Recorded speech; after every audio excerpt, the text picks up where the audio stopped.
ഒരു വ്യക്തിയുടെ ജീവിതത്തിലെ ഏറ്റവും നിർണായകമായ കാലഘട്ടമാണ് അവന്റെ കൗമാരപ്രായം എന്ന് പറയുന്നത്. ഈ കാലയളവിൽ കുട്ടികളിൽ ഒരുതരം ഐഡന്റിറ്റി ക്രൈസിസും മറ്റും ഡെവലപ്പ് ആകുന്നതിന് നമ്മുടെ മാതാപിതാക്കളുടെ പല പെരുമാറ്റ രീതികളും കാരണമായി മാറാറുണ്ട്. ഉദാഹരണത്തിന്, വലിയവർ സംസാരിച്ചുകൊണ്ടിരിക്കുന്ന ഒരു വേദിയിലേക്ക് കുട്ടികൾ വന്നെന്തെങ്കിലും അഭിപ്രായം പറയുമ്പോൾ നമ്മൾ പലപ്പോഴും പറയാറുണ്ട്, നീ കുട്ടിയാ, വലിയവർ സംസാരിക്കുന്നിടത്ത് നിനക്ക് എന്താ കാര്യമെന്ന്. എന്നാൽ ഇതേ കുട്ടികൾ കളിച്ച് കൂട്ടുകാരുമൊത്ത് നടക്കുമ്പോൾ നമ്മൾ പറയും, കാളെ പോലെ വളർന്നു, നിനക്ക് പോയി വല്ല ഉത്തരവാദിത്വത്തോടു കൂടി ചെയ്തൂടെ എന്ന്. എനിക്ക് പറയാനുള്ളത് കൗമാരപ്രായക്കാരുടെ മാതാപിതാക്കളോടാണ്. നിങ്ങളുടെ കുട്ടികൾക്ക് പെട്ടെന്ന് ഒരു സുപ്രഭാതത്തിൽ ഒരു അഡൽട്ടായി മാറാൻ സാധിക്കില്ല. അതുകൊണ്ട് തന്നെ അവരുടെ കൗമാരപ്രായം മുതൽ തന്നെ നമ്മൾ അവർക്ക് ഡിസിഷൻസ് എടുക്കാനും അവരുടെ അഭിപ്രായങ്ങൾ കേൾക്കാനും ഒക്കെ നിന്നു കൊടുക്കണം. നമ്മൾക്ക് അവർക്കൊരു നല്ല ലിസണറായി മാറാം. ഇന്ന് പല മാതാപിതാക്കളും കുട്ടികൾ പറയുന്നത് നല്ലപോലെ ലിസൺ ചെയ്യാറുണ്ട്.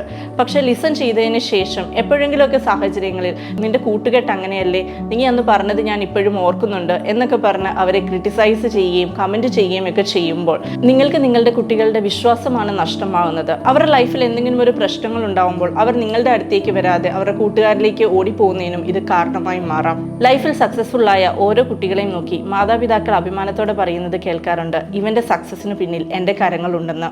എന്നാൽ ലൈഫിൽ പരാജയപ്പെട്ടു പോകുന്ന ഓരോ കുട്ടികളുടെയും പുറകിൽ അവരെ യഥാസമയം കറക്റ്റായി ഗൈഡ് ചെയ്യാനോ ഇൻഫ്ലുവൻസ് ചെയ്യാനോ സാധിക്കാതെ പോയ ഒരു മാതാവോ പിതാവോ ഉണ്ടെന്ന് തിരിച്ചറിയുക.